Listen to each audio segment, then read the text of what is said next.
వందనాలు. ఈ సమయం ఇచ్చిన అయ్యగారికి అమ్మగారికి నా వందనాలు. ఇక్కడ చేరి ఉన్న మీ అందరికీ నా వందనాలు. ఈ 2025 సంవత్సరంలో యేసుక్రీస్తు శిలువలో పలికిన 7వ మాటలో మొదటి మాట చదువుకుందాము. లూకా సువార్త 23వ అధ్యాయం 34వ వచనం. యేసు, తండ్రి, మీరేమి చేయుచున్నారో వీరు ఎరుగరు కనుక వీరిని క్షమింపమని చెప్పెను.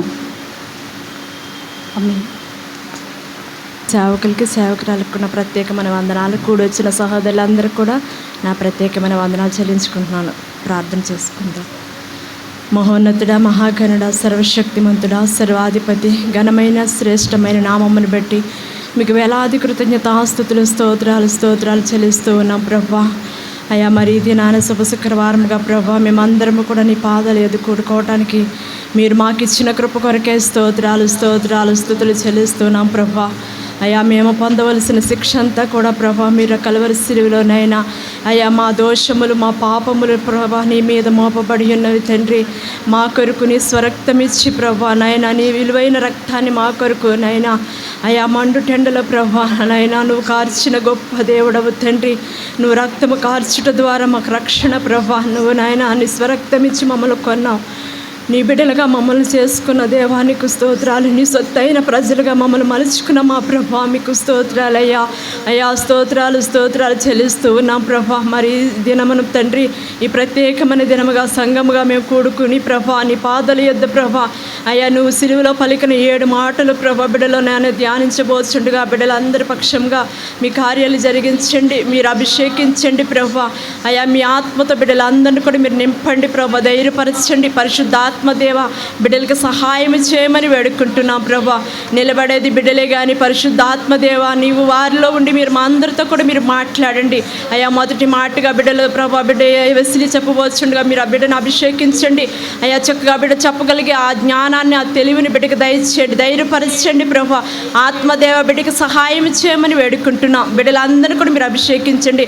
ఒక్కొక్క మాటగా బిడ్డలు నిలబడబోతుండగా మీ పక్షంగా ప్రభా అయ్యా మీ నామ మహిమార్థం కొరకే బిడ్డలు నిలబడబోతుండగా బిడ్డలందరిపై నీ ఆత్మను కుమ్మరించండి, మీ అభిషేకమును కుమ్మరించి ప్రభా ఒక్కొక్క మాటపై నీ ఆత్మను కుమ్మరించి మా అందరితో కూడా మీరు మాట్లాడి సహాయం చేయమని అయ్యా మమ్మల్ని అందరినీ కూడా మీ చేతులకి మీ ఏలుబడికి మమ్మల్ని మేము ఒప్పిస్తున్నాం. కృపచేత బలపరిచి నడిపించమని మా ప్రభువును మా రక్షకుడైన యేసయ్య శక్తి గల నామములో అడిగి వేడుకుని ప్రార్థించి మనవులు పొందుకుని ఉన్నాము తండ్రి. ఆమేన్. Lord everyone, అందరికీ వందనాలండి. as today it's Good Friday, ఈరోజు శుభ శుక్రవారం దినాన we gathered here మనమందరం కూడి వచ్చాము. and we are celebrating ఈ శుభ శుక్రవార దినాన్ని సంతోషంగా జరుపుకోవడానికి He's shown His grace upon us. ఆయన కృపను ఆయన చూపిన ప్రేమను మనమందరం ధ్యానం చేసుకోవడానికి ఆయన మాటను పంచుకోవడానికి He showed His grace upon us. మనకిచ్చిన కృపను బట్టి దేవునికి వందనాలు. As the first word is from Luke chapter 23 verse 34. మొదటి మాటను లూకా సువార్త 23వ అధ్యాయము 34వ వచనం. Father, forgive them, for they do not know what they are doing. తండ్రి, వీరేమి చేయుచున్నారో వీరెరుగరు గనుక వీరిని క్షమించండి. I'm going to share 6 points with you. మీతో 6 విషయాల్ని పంచుకోవాలనుకుంటున్నాను. The first one is context. First one పరిస్థితుల గురించి, అంటే అక్కడ ఉన్నటువంటి పరిస్థితిని బట్టి తండ్రి వీరేమి చేయుచున్నారో క్షమించండి అనే పరిస్థితులను బట్టి తెలియచేయాలనుకుంటున్నాను. Jesus speak this word. ఈ మాటలో ఆయన మాట్లాడిన మాట ఏంటంటే He speak this word while he was being crucified on cross. ఆయన కల్వరి శిలువలో మరణించిన సమయంలో ఆయన పలికిన మాట. His first word was not of anger or self defense.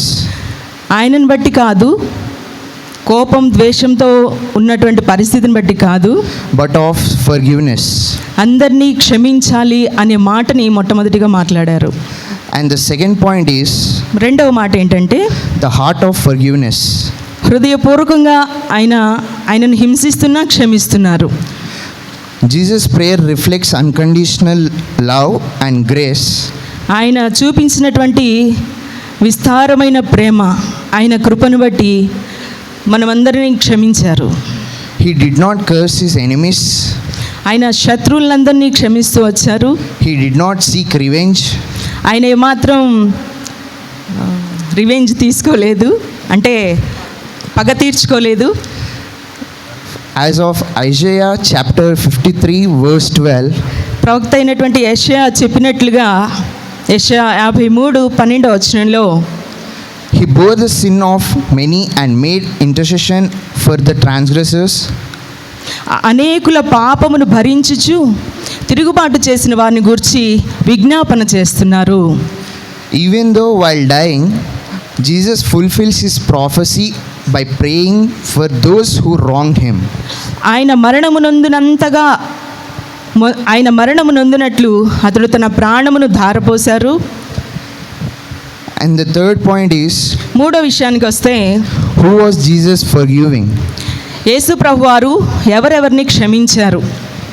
He was forgiving first Roman soldiers, మొట్టమొదటిగా రోమా సైనికులను ఆయన క్షమిస్తున్నారు. because the Roman soldiers were physically crucifying him and punishing him. ఎందుకంటే రోమా సైనికులు శారీరకంగా ఆయన దేహం మీద హింసిస్తూ ఉన్నారు కాబట్టి మొట్టమొదటిగా రోమా సైనికులను క్షమిస్తున్నారు. The crowd, అలాగే ప్రజలను క్షమిస్తున్నారు. because the crowd were shouting at him to crucify him. ఎందుకంటే ప్రజలు ఆయనను సిలువేయండి అని కేకలు వేసిన వారిని కూడా వారందరినీ క్షమించారు. His disciples, ఆయన శిష్యులను క్షమించారు. because they abandoned him. ఆయన శిష్యులను కూడా దూరంగా పారిపోయిన వారందరినీ క్షమించారు. You and me, నిన్ను నన్ను కూడా క్షమించారు. because our sins placed him on the cross. ఎందుకంటే ఆయన సిలువలో మన పాపములన్నిటినీ భరిస్తూ మనందరినీ క్షమించారు, మన పాపాలను కూడా క్షమించారు. In Romans chapter 5 verse 8, రోమాపత్రిక 5:8 చదువుదాం. ఒకరు చదవండి అమ్మా. but God demonstrates his own love for us in this: while we were still sinners, Christ died for us. మనం ఇంకనూ పాపులమై ఉండగానే క్రీస్తు మన కొరకు చనిపోయాను. చదవండి ఒకసారి. అయితే దేవుడు మన ఎడల తన ప్రేమను వెల్లడిపరుచుచున్నాడు. ఎట్లనగా మనం ఇంకనూ పాపులమై ఉండగానే క్రీస్తు మన కొరకు చనిపోయెను. Amen. హల్లెలూయా. మనందరి పాపముల నిమిత్తమై మనం ఇంకా చాలా పాపులుగా ఉండగానే మనందరినీ ఆయన ఏం చేశారు? క్షమించారు. The fourth point is biblical examples of forgiveness inspired by Christ. 4వ పాయింట్లోకి వచ్చేసాము. 4వ పాయింట్లో బైబిల్లో మనకు మాదిరిగా క్షమించిన వారు ఉన్నారు, వారిని గురించి ధ్యానం చేద్దాం. First of all, there is Stephen గురించి, మొట్టమొదటి వ్యక్తి స్టెఫెన్ గురించి. in Acts chapter 7 verse 60. అపోస్తుల కార్యం 7:60 చదువుదాం. As he was being stoned, he prayed, Lord, do not hold this sin against them. అతడు మోకాళ్ళుని ప్రభు వారి మీద ఈ పాపము మోపవద్దని గొప్ప శబ్దంతో పలికెను. ఒకసారి చదవండిరా. అతడి మోకాళ్ళుని ప్రభువా వారి మీద ఈ పాపము మోపకమని గొప్ప శబ్దముతో పలికెను. Stephen mirrored Christ's forgiveness even in death. ఆయన చనిపోతూ కూడా అతను రాళ్లతో కొట్టి చంపుతున్న వారిని గురించి ప్రార్థన చేస్తూ వారిని క్షమిస్తున్నాడు. And the second is Joseph. రెండో వ్యక్తిగా మనం చూసినట్లయితే యోసేపు గారిని మనం చూస్తాం. In Genesis chapter 50 verse 20, ఆదికాండము 50:20 మనం గమనించినట్లయితే Joseph forgave his brothers who betrayed him, ఆయన యోసేపు వాళ్ళ అన్నయ్యలను క్షమిస్తున్నాడు. saying, you meant evil against me, but మీరు God నాకు meant it for good. మీరు నాకు కీడు చేయని ఉద్దేశించిరి, కానీ అది బహుప్రజలకు మేలుకరంగా ఉండనట్లుగా అది దేవుడే మేలుగా ఉద్దేశించాడు అని యోసేపు గారు తెలియజేస్తున్నారు. And the third one is Paul. మూడో వ్యక్తిగా మనం చూసినట్లయితే అపోస్తుడైనటువంటి పౌలు గారు. In 1 Timothy chapter 1 from verse 13 to 16, మొదటి తిమోతి పత్రిక 1వ అధ్యాయము 13 నుండి 16 వచనాల వరకు మనం చూసినట్లయితే మనం కూడా తెలుగులో చదువుదాం. మొదటి తిమోతి పత్రిక 1వ అధ్యాయము 12 నుండి 16 వచనాలు చూసినట్లయితే, పూర్వము దూషకుడును హింసకుడును హానికరుడునైన నన్ను తన పరిచర్యకు నియమించి నమ్మకమైన వానిగా ఎంచినందుకు నన్ను బలపరిచిన మన ప్రభు అయిన యేసుక్రీస్తుకు కృతజ్ఞుడనై ఉన్నాను.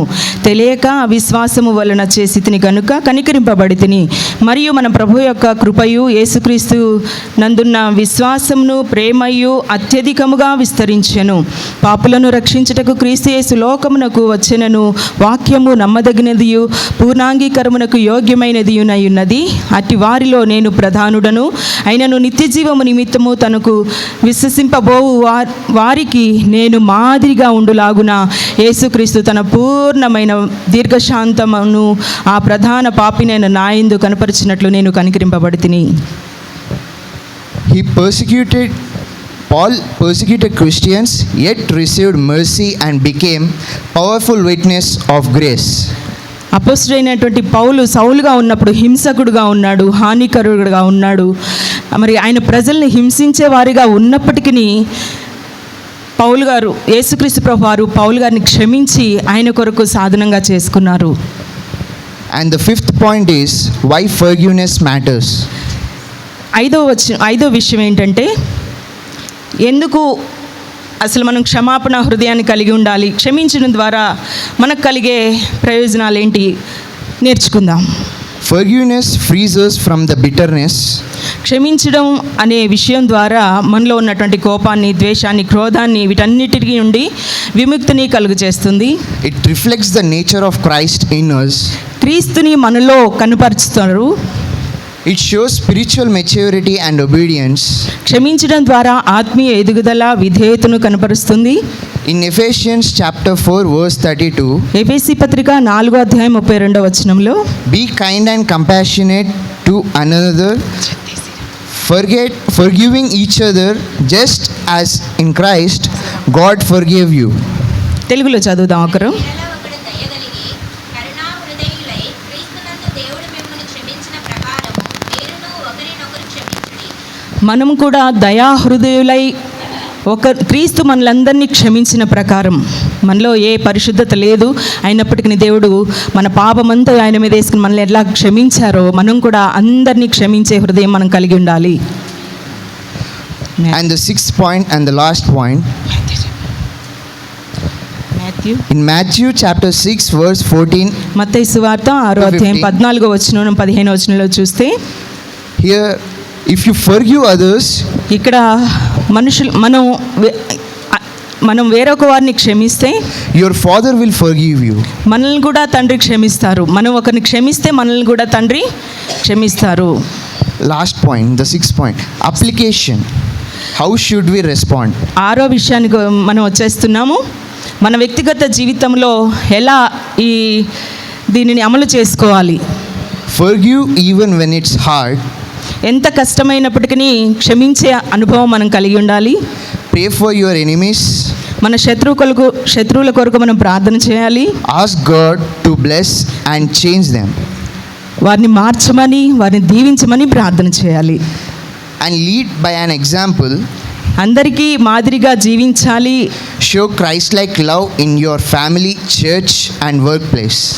యేసయ్య ప్రేమను మన ద్వారా మన ప్రాంతానికి, మన సంఘంలో, మన కుటుంబంలో, మనం పనిచేసే ప్రతి స్థలంలో కూడా యేసయ్య ప్రేమను అందరికీ కనుపరచాలని మనందరినీ క్రీస్తు క్షమించారు.